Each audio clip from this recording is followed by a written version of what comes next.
오늘 하나님의 말씀은 지난주에 이어서 같은 본문인데요. 회개하는 자를 주께서 영접하신다 라는 제목입니다. 잠깐 기도하겠습니다. 주님이 예배가 먼저 저희를 위한 예배되지 않게 하소서. 저희를 기쁘게 하는 예배되지 않게 하소서. 우리 죄를 위하여 손과 발에 못 박혀 돌아가신 예수님을 기쁘게 하는 예배가 일어나게 하옵소서. 예수님을 위한, 예수님이 친히 주인이 되신 교회가 일어나게 하옵소서. 주님 의지합니다. 주의 거룩한 영에 통로되게 하옵소서. 우리가 모든 죄악을 버리고 예수님의 피로 씻음을 받아 정결케 하게 하시고 주의 거룩한 기름으로 구별하시며 주님의 소유되어 있는 교회 되게 하옵소서. 의지합니다. 예수의 피공로의 효력이 우리 영혼 속에 모든 죄로 씻임받게 하옵소서. 세상에서 가장 무거운 죄짐에서 노임받는 역사가 일어나게 하셔서 찬송을 받으시옵소서. 주님, 주의 말씀을 펼 때에 주님만 증거되게 하옵소서. 예수님의 이름으로 기도하였습니다. 지난주에 이어서 똑같은 본문을 나누게 되었어요. 저는 주님께서 한 번 더 기도하게 이 말씀을 나누게 하시는 것을 믿어서 따르고 있습니다. 얼마 전에 창세기 강해를 하기 전에 5주 동안 요셉의 이야기를 통해 용서에 대한 말씀을 전한 적이 있습니다. 그 이후에를 살펴봐도 주님이 인도하신 게 분명해요. 그런 똑같이 오늘 이 말씀이 주님이 우리에게 주시는 말씀을 저로부터 모두가 이게 하나님의 말씀이구나, 우리에게 하시는 말씀이구나, 이 말씀이 새겨지는 그런 은혜가 있기를 바랍니다.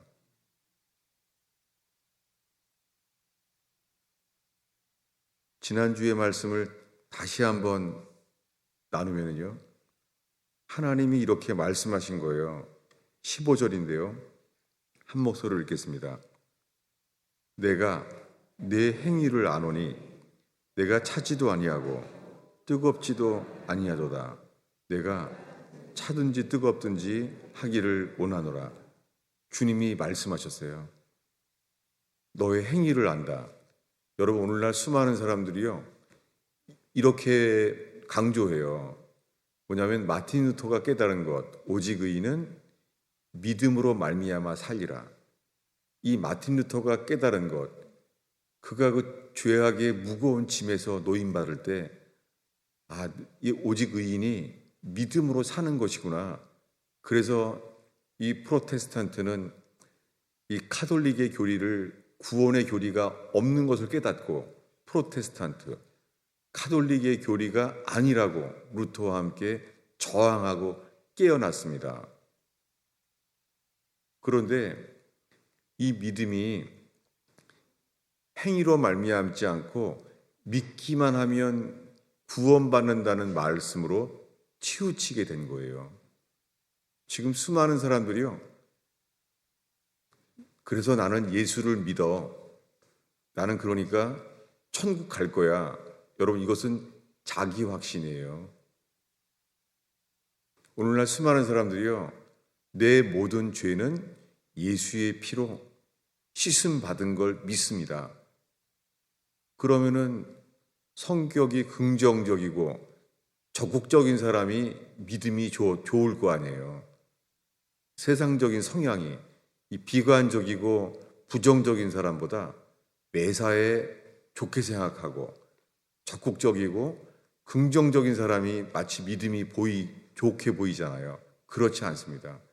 이 믿음은 주님이 인정하시고 주님이 주시는 믿음이어야만 이 일이 일어납니다. 오늘날 우리가 교리로만 하는 거예요. 우리 모든 죄는 예수의 피로만 씻어진다는 것은요, 이 교리 자체가 역사하지 않은 채 성경의 머리에 지식만 쌓여 있는 거예요. 그리고 우리들은 그것을 믿는다고 생각하는 거예요. 오늘은 시작하면서 한국의 유명한 치유사역자 현신의 권사님 이야기를 나누고자 합니다. 여러분들 꼭 찾아보십시오. 검색해서. 현신의 권사님은 불신자였던 불교 신자였는데 예수님을 믿게 되었습니다. 그리고 치유의 은사를 하나님으로부터 받게 돼요. 그는 만 명 되는 사람들이 그 치유의 은사를 통하여 예수를 믿게 되었다는 거예요.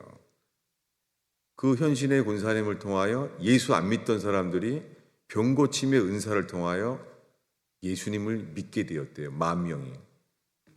그런데 그분이 죽게 되었습니다. 그리고 장례식이 시작되었습니다. 하나님께서 그를 긍휼히 여겨주셔서 주님 앞에 서게 했어요. 그런데 이렇게 한국에 사는 크리스찬들이면 거의 다 알고 있는 현신의 권사님이라는 분이 주님이 말한 거예요. 난 널 모른다. 여러분, 이 말이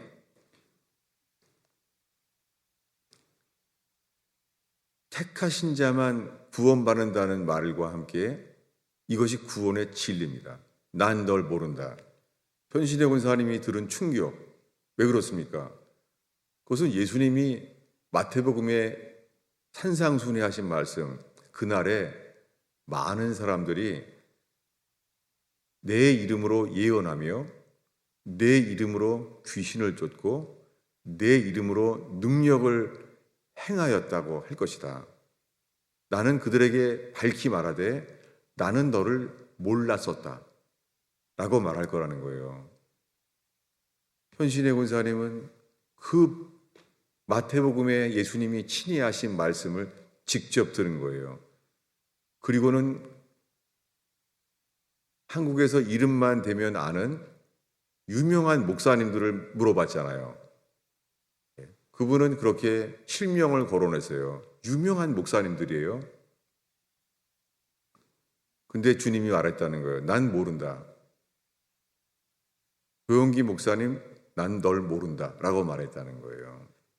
한경기 목사님은 알 것 같긴 하다 라고 애매하게 말했다는 거예요. 그 당시 한월산 기도원이라고 수많은 치유 사역을 일으켰던 이천선 목사님도 나는 너를 모른다 라고 말했다는 거예요. 그분은 다시 살 수 있는 기회를 얻게 되었죠. 장례식에. 그래서 그분은 지금까지 말한 목사님들을 찾아갔습니다. 찾아가서 하나님이 모른다고 했다라고 말했습니다. 근데 그 중에 회개하게 된 목사님도 있었고 회개하지 않고 저항했던 분도 있습니다. 여러분, 이것은 그분이 경험한 이 주님 앞에 섰던 간증, 이것이 그 간증으로 인한 진리만이 오늘 빛나게 되기를 바랍니다. 그런데 한 가지 더 말합니다. 내가 아는 사람이 있다. 그 중에 한 사람은 김창인 목사님이에요. 김창인 목사님은 북한에서 내려오신 분이죠. 그분을 내가 안다라고 말했다는 거예요. 그래서 현신의 목사님은 다시 살게 되었을 때에 그가 수많은 사람의 치유 사역을 통하여 얻게 된 헌금을, 재산을요, 북한 선교회 김창인 목사님의 북한 선교원에 전액을 기증하게 되었습니다. 그런데 내가 한 사람을 안다라고 말했어요. 그 사람이 누구냐면은, 그러니까 현신의 권사님은 천국에 들은 거죠. 뭐냐면 내가 고용순 권사를 안다 라고 말했어요. 현신의 권사님은 장례식 이후에 다시 살아나게 돼서 국민일보에 신문을 냈습니다. 뭐냐면 내가 죽었다 살아나게 됐는데 주님이 천국에서 말했다. 고용순 권사를 내가 안다 라고 말했다는 거예요. 여러분, 그분에게는 엄청난 기쁨과 영광이었죠. 그 고용순 권사님은 불행한 삶을 살아왔어요. 그는 태어날 때부터 불행과 가족에게 구타를 당하고 살아온 사람이에요. 그리고 가족들의 실수로 입이 벙어리가 돼요.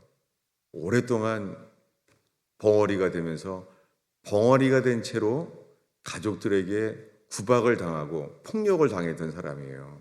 그런데 그는 이러한 폭력과 비웃음 속에서도요, 예수님을 끝까지 붙잡은 사람이에요.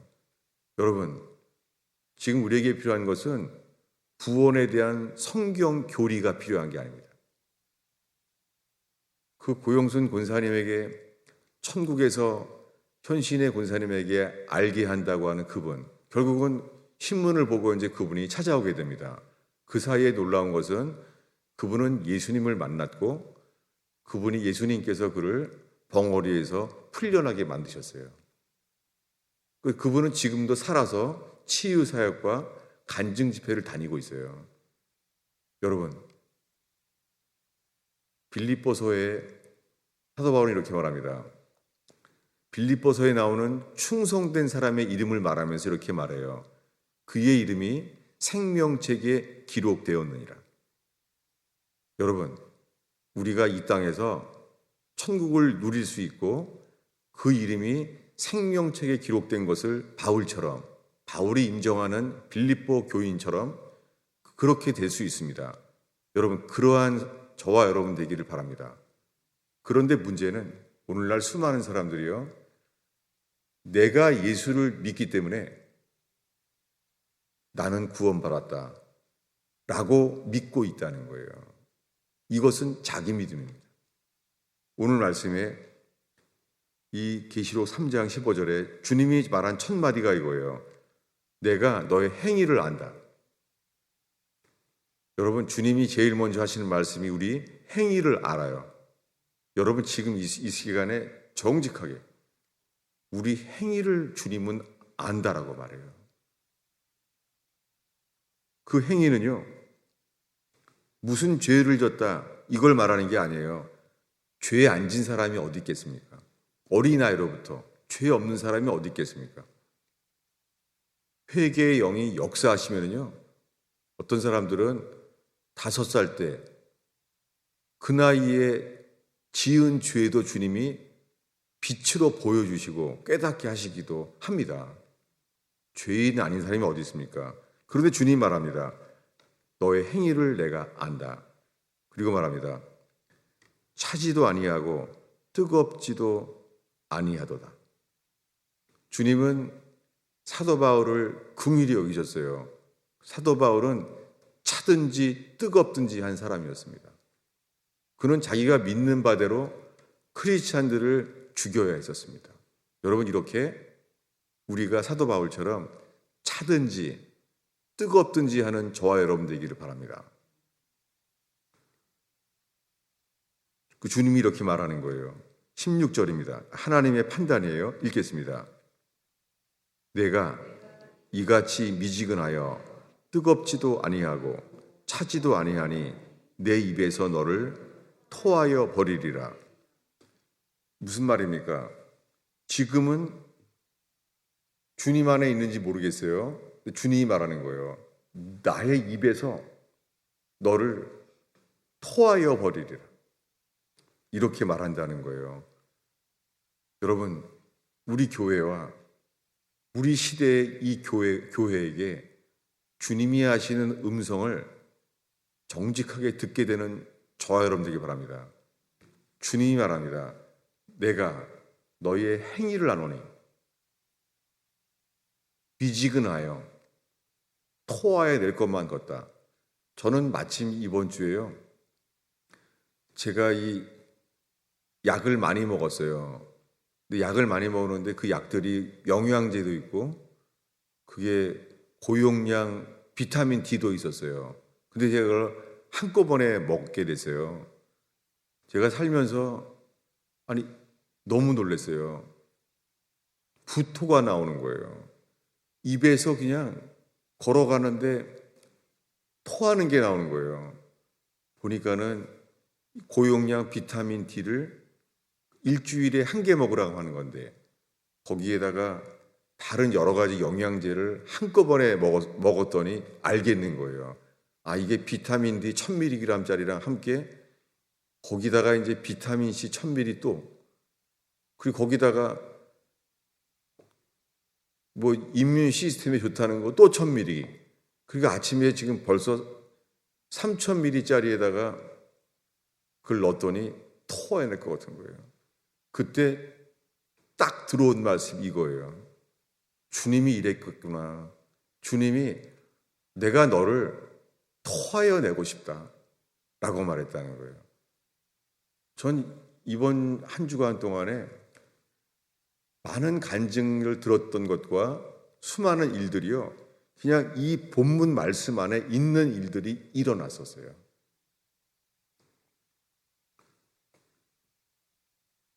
그러면서 들어오는 말씀이 오늘 대표 기도하신 분이 말한 대로 저는 아멘할 수밖에 없었어요. 19절입니다. 읽겠습니다. 물은 내가 사랑하는 자를 책망하여 징계하노니 그러므로 내가 열심을 내라 회개하라. 여러분, 회개하는 사람의 첫 증상은 열심을 내는 거예요.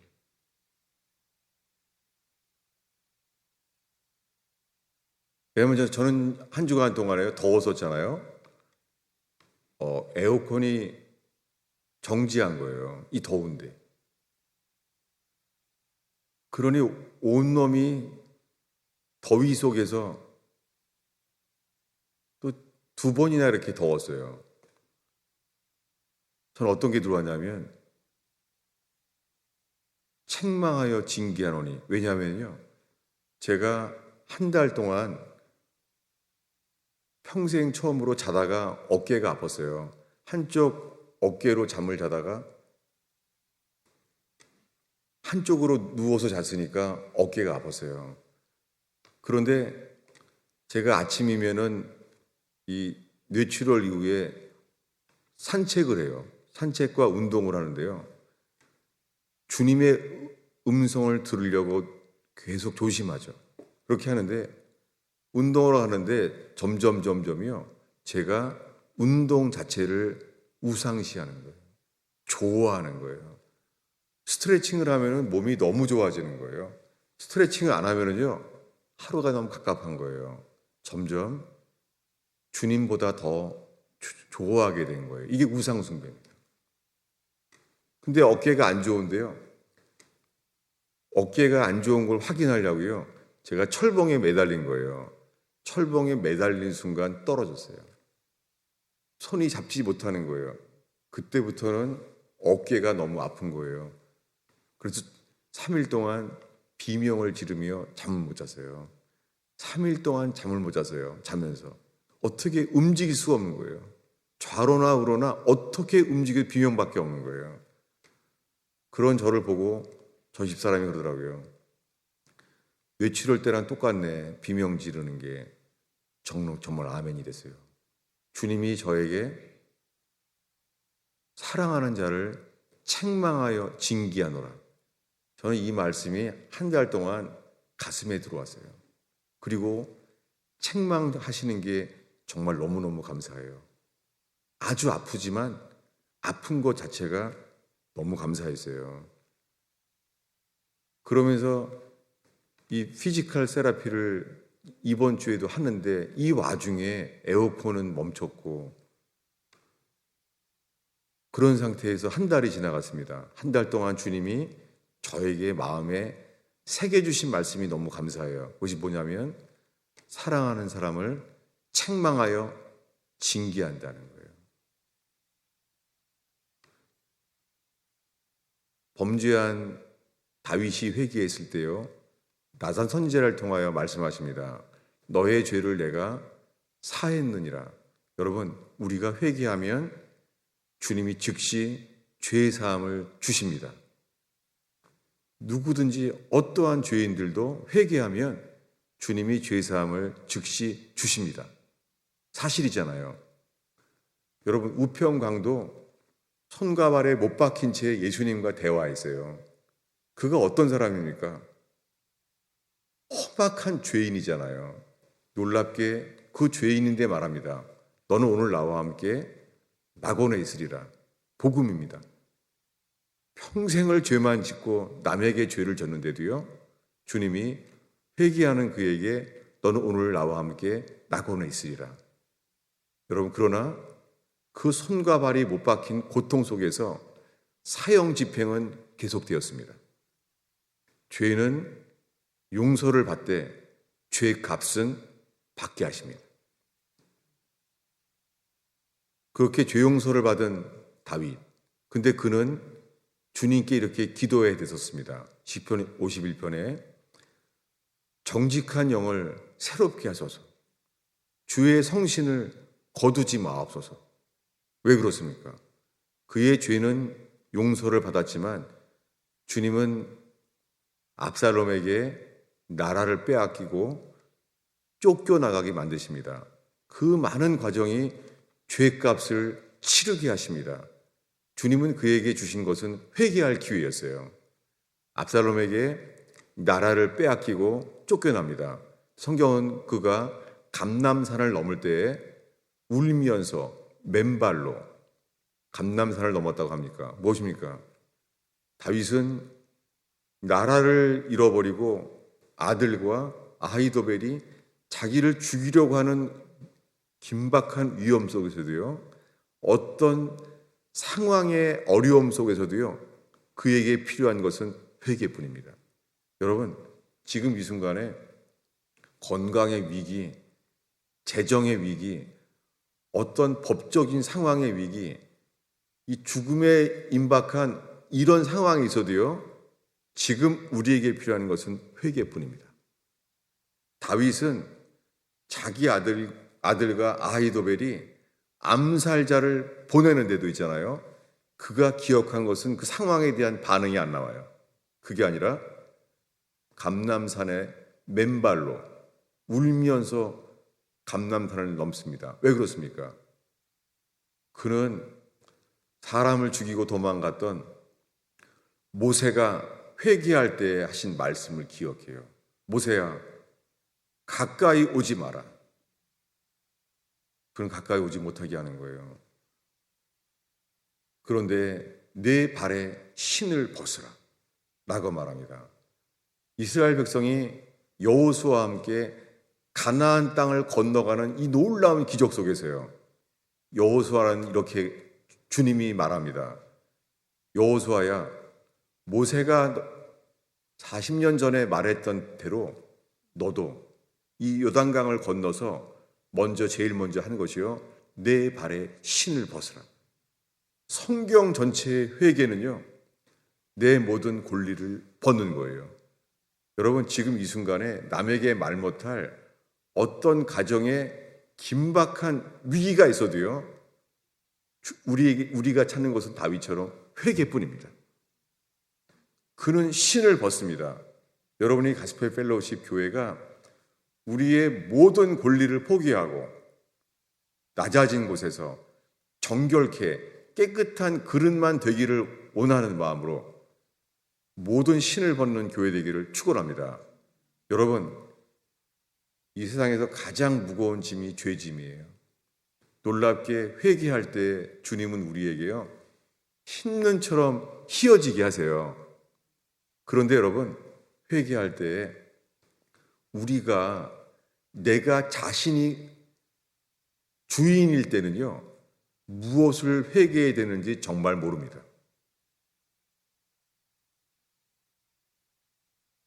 이게 욥의 문제입니다. 욥은 하나님을 경외한 사람이었어요. 그런데 그에게 하나님이 허용하신 것은 고통이었어요. 왜 그렇습니까? 고통과 친구들의 오해와 아내의 비방을, 모독을 듣습니다. 이걸 왜 주셨습니까? 놀랍게 욥기는 말하기를요, 내가 전에는 귀로만 들었더니 이제는 주를 눈으로 보나이다 하면서 그가 열린 것이 회개입니다. 여러분, 주님이 우리를 아프게 하시고 고통을 주셔서도 주를 바라보는 자는 반드시 회개를 주십니다. 놀랍게 고통 속에서만 할 수 있는 회개가 있습니다. 여러분, 실패를 통해서만 할 수 있는 진정한 회개가 있습니다. 여러분, 이럴 때 우리는 회개할 때 우리는 주님께 감사할 수밖에 없습니다. 그는 말합니다. 내가 스스로 화나고 hate myself, 내 자신을 미워하고 주께 회개하나이다. 여러분, 범죄한 다윗이 울면서 했던 그 회개, 모든 권리를 포기하는 회개가 있는 이곳 되기를 바랍니다. 욥처럼 주님이 주신 고통과 슬픔 속에서, 여러분, 주님이 우리에게요, 남에게 말 못할 고통과 슬픔이 있을 수 있어요. 고통과 슬픔으로 인하여 또한 회개하고 정결케 되는 저와 여러분 되기를 축원합니다. 그래서 회개에는 이러한 것이 있어요. 여러분, 저의 범죄로 주님이 주시는 것은 정케하시고 낮추시고 회개의 기회를 정말 감사해요. 여러분, 세상에 물침수가 이렇게 일어날 수가 있겠습니까? 주님은 건물 자체도 정결케 하시는 분이세요. 얼마나 감사한지. 그리고 목자를 침으로 양들이 흩어지는 것을 보게 되는 고통, 지금 현재 제가 겪는 가장 큰 고통이에요. 교회에 오다가 이 떠나간 교인들을 기억하면서요, 제가 서 있지도 못해요. 숨을 쉴 수가 없어요. 그러면서 떠오르는 말씀이 목자를 침으로 양들을 흩으리라. 너무너무 아프죠. 감사한 것은 주님이 주시는 것은요, 지금 저에게 내가 사랑하는 자를 책망하여 징계하노니 열심을 내어 회개하라. 여러분, 아픈 것도 사랑이에요. 그래서 주님은 말합니다. 18절을 읽겠습니다. 한 목소리로 18절 읽겠습니다. 내가 너를 고나노니 내게서 불로 연단한 금을 사서 부요하게 하고 흰옷을 사서 입어 벌거벗은 수치를 보이지 않게 하고 안약을 사서 눈에 발라 보게 하라. 저는 이 말씀을 주님이 저의 청년기로부터의 생애 속에서 이 말씀을 가르쳤던 말씀입니다. 지금 나누고자 하는 것은 여러분, 이 회개에 대한 교리로만 그치지 않기를 정말 바랍니다. 그냥 우리가 정직하게 회개하기 위한 말씀이 되기를 바라는 거예요. 뭐냐면 이 말씀은요, 요셉의 이야기와 일치합니다. 여러분, 요셉은 어떤 사람이에요? 아버지에게 특별한 사랑을 받은 사람이에요. 그래서 아버지 야곱은 요셉만 채색 옷을 입혔잖아요. 여러분, 아버지에게 완전한 사랑이 있어도 부족합니다. 오늘날 교회는 사랑만 받으면 다 되는 줄 알아요. 이거 복음 아닙니다. 여러분, 에덴 동산에서 아담은 완전한 사랑을 받은 사람이에요. 에덴 동산에서 모든 게 다 있었어요. 완전한 사랑을 받았지만 그는 범죄했습니다. 여러분, 우리 인생이 완벽한 사랑을 받으면 될 것 같아요? 여러분, 우리는요, 행복하고 성공을 준다면 범죄할 것입니다. 우리에게 필요한 것은 복음 앞에 서는 것입니다. 그렇게 사랑받은 요셉에게 어떤 일이 일어나요? 형제들의 시기를 통하여 그는 팔려갑니다. 그래서 어디로 갑니까? 놀랍게 보디발의 집에 팔려가서 쇠사슬에 매여서 착고에 매여 끌려가요. 무엇입니까? 주님은 그에게요, 사랑하는 그 아버지의 사랑을 받은 것으로는 안 돼. 주님이 주신 것은요, 아버지에게 받는 사랑을 제거하시고 불같은 연단을 주십니다. 그는 불같은 연단을 받아요. 놀랍게 이런 억울한 이해할 수 없는 고통 속에서요, 애굽이라는 다른 나라에 종으로 끌려갔잖아요. 거기서 그는 불같은 연단 속에서요, 요셉은 주님이 함께하는 사람이 됩니다. 여러분, 우리는 육신의 아버지의 사랑이 필요한 것이 아니고 주님이 함께하는 사람이 되어야 합니다. 여러분, 지금 이 순간에 필요한 것은 우리를 도우는 육신의 부모의 사랑이 필요한 것이 아니라 주님과 동행하는 사람이 바뀔 필요가 있습니다. 어떻게 됩니까? 그가 불로 단련한 금인 같은 사람이 된 거예요. 그랬더니 어떡합니까? 이제는 하나님이 보디발을 통하여 불같은 금이 된 사람이 된 다음에 보디발의 아내가 등장합니다. 보디발의 아내가 그를 유혹하고 거짓말합니다. 그래서 그는 자기 옷을 버렸는데 누명을 씁니다. 그래서 어떻게 됩니까? 이제는 감옥에 가요. 노예였다가 지금까지는 종살이 했는데요, 이제는 옥살이, 감옥살이 하는 거예요. 환경이 더 어려워져요. 여러분, 주님이 함께 하시는데 환경은 더 어려워질 수 있다. 여러분, 주님이 함께 하는 거예요. 우리가 지금 확인하기 원하는 것은 상황이 악화되고 더 어려워져도요, 주님만 의지하는 사람으로 만드시고 주님은 우리에게 상황이 악화돼도 완전히 더 주님이 함께하는 사람이 될 수 있다. 놀랍게요, 그는 감옥에 가요. 주님 뭐라 그랬겠어요? 요셉, 너 잘 되고 있어. 너 이제 불로 단련한 금을 얻었고 이제 너는 흰옷을 입었다.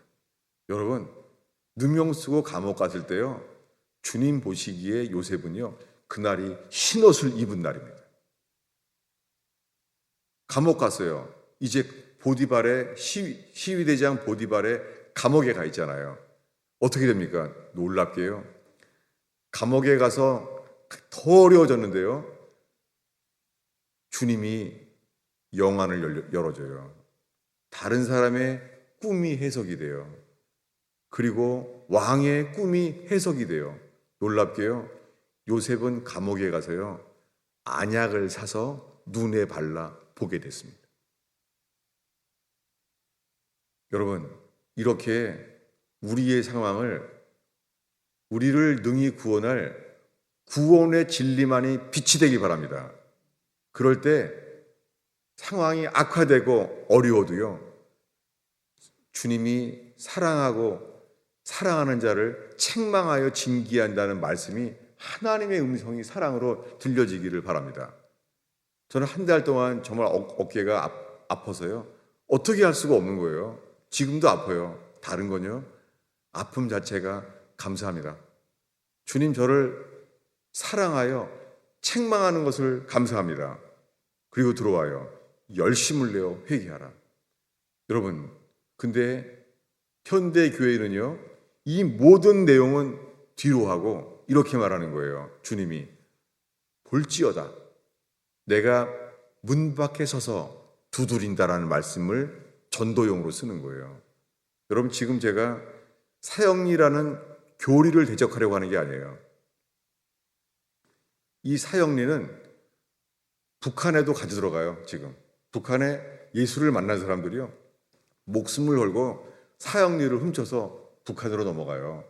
여러분, 그 교리가 뭐가 역사하겠어요?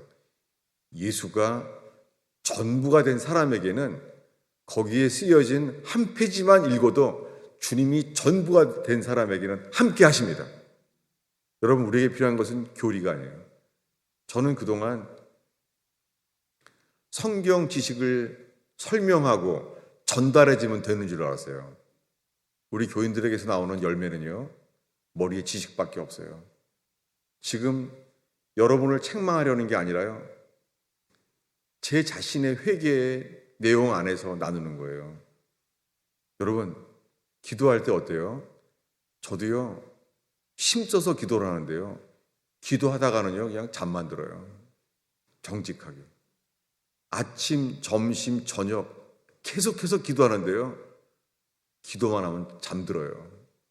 제가 너무너무 괴로운 게 사도 베드로가 베드로 전서에 말해요. 정신 차려. 정신을 차리고 깨어 기도하라. 여러분, 우리 어떻습니까? 텔레비 보면 자다가도 깨요. 성경은 안 봐도 뉴스는 매일 봐요. 주님이 우리를 토하고 내치고 싶어 하십니다. 역겹다. 너희가 예수 믿는다고? 뉴스는 다 봐요. 여러분, 우리에게 우상이 무엇입니까? 저는 최근에 건강마저도 우상일 수 있다는 것을 주님이 책망하여 주셔서 정말 감사합니다. 여러분, 우상이 되는 것은 나쁜 게 없어요. 좋은 거예요. 여러분, 어떤 사람에게는 가족이, 자녀가 우상일 수 있습니다. 오늘날 한국 교회가요, 강아지도 우상이에요. 교인들을 오게 하려고 있잖아요. 강아지를 끌고 들어오게 만드는 교회가 생겼어요. 왜요? 사람들이 강아지를 사랑하니까 교회를 안에 끌고 돌아오는 교회를 만들어내는 거예요. 이것은 무엇입니까? 이것은 사람을 사랑하는 것이 아니라 진리를 버리는 것입니다. 여러분, 코로나 바이러스 이것이 전대미문의 하나님의 진노인지 아니면 이 딥스테이트가 만들어낸 음모인지 여러분, 이 시간 주님만 바라보게 되기 바랍니다. 이 모든 상황 속에서 주님 말씀하십니다. 열심을 내라, 회개하라. 여러분이 3년 사이에 동성애, 소수, 혐오 그런 단어가 쓰는 법으로 통과됐잖아요. 이것은 하나님의 진노입니다. 인류 역사에 소돔 고모라처럼 동성애가 죄가 아니라고 국가적으로 선포한 때는 지금밖에 없습니다. 근데 교회는 어떻습니까? 교회는 미지근해요. 차지도 아니하고 뜨겁지도 아니하고 그러고 있습니다. 또 하나의 죄가 진행되고 있습니다. 낙태입니다.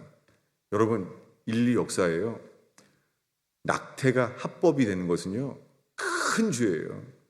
이것은 예레미야와 여러 선지자서의 모세오경이에요. 무제한 죄의 피를 흘리는 것, 태아를 죽이는 거예요. 여러분, 낙태의 죄가 뭐랑 연결되어 있는지 압니까? 성경에요, 흰놈의 골짜기, 흰놈의 아들의 골짜기라는 게 신명기와 예레미야서에 나와요. 저는 이것을 작년에 주님이 이 말씀을 통하여 알게 하셨어요. 뭐냐면, 왜 성경에 흰놈의 골짜기와 흰놈의 아들 골짜기는 뭘까? 왜요? 그 당시에 마귀가 자기가 구원받으려고 했잖아요. 자기 아들들을요, 불 속에 지나가게 한 거예요. 그래서 떨어뜨려 죽이는 거예요. 예루살렘에 있거든요. 거기가 흰놈의 골짜기예요. 흰놈의 아들의 골짜기예요. 여러분, 성경 전체예요. 이것은 이 낙태의 죄는 있잖아요. 동성애 죄와 함께 소돔 고모라의 불심판, 그리고 지옥불이 열려지는 게 이 두 가지예요. 그러나 교회는 진리에 대한 관심이 없는 거예요. 여러분, 지금은요, 우리의 죄, 교회의 죄, 국가의 죄를 회개할 때예요. 무제한 죄를 피를 흘리는 거예요. 흰놈의 골짜기가 열리는 거예요. 거기가 신당이 몰렉의 신당이에요. 몰록. 여러분, 지금 이럴 때 살고 있습니다. 열심을 내어 회개해야 됩니다. 주님이 우리를 진리에 대한 자세를 보면서 주님이 우리에게 말씀하십니다. 토하여 내치고 싶다. 근데 오늘날은 이 말씀을 없애버리고요, 주님이 내가 문 밖에 서서 너희들을 두드리노니, 여러분, 그것은 열심을 내어 회개하는 자만 두드립니다. 무엇입니까? 이 라오디아 교회의 말씀의 핵심은 내가 너희를 토하여 내치고 싶다. 이거예요. 근데 오늘날 교회는요, 사람들에게 믿기만 하면 구원받는다. 나는 사랑으로 너를 밤새도록 너의 사랑의 마음으로 이걸 두드린다 한다는 거예요. 여러분, 아무나 안 두드려요. 토하여 내치고 싶어요 해요. 지금 이 시대에. 이 마지막 시대의 교회는요, 주님이 토하여 내치고 싶어 할 만큼 진리에 대하여 잠자고 있습니다. 여러분, 골프 좋아하는 사람은요, 골프에 깨어 있어요. 축구 좋아하는 사람은 축구 시합만 보면 깨어나요. 근데 우리들은요, 성경을 보지 않아도 괜찮아요. 기도하지 않아도 괜찮아요. 여러분, 정신을 차리고 깨어 기도하는 교회 되기를 축원합니다. 기도하겠습니다.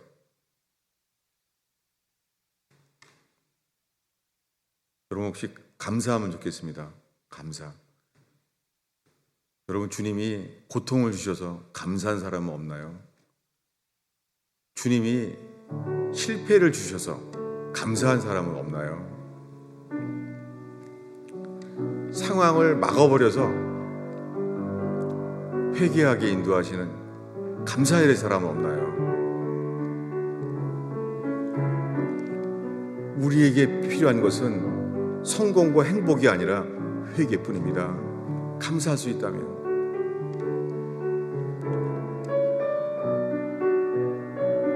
주님만 바라며 회개하게 되는 기회 되길 바랍니다. 세상을 사랑하는 주에 주님을 사랑한다고 하면 사실은 세상을 더 사랑하고 세상을 더 기뻐하고 주님은 머릿속에 교리로만 있지는 않습니다.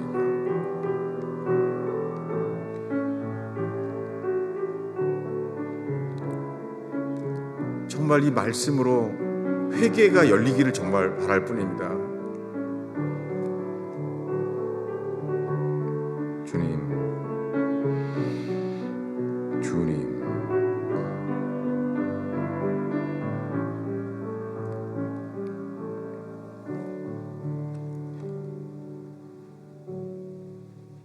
주님, 제가 큰 소리로 책망하고 설교해도 율법으로 정죄할 뿐이고 사랑으로 위로만 설탕처럼 말해도 회개는 안 되고 오직 주의 성령께서 저희의 마음을 정직하게 열어주시옵소서. 진리로 고통과 어려움 속에서 열심을 내어 주님 붙잡는 회개를 허락하여 주세요. 예수님의 이름으로 기도하였습니다.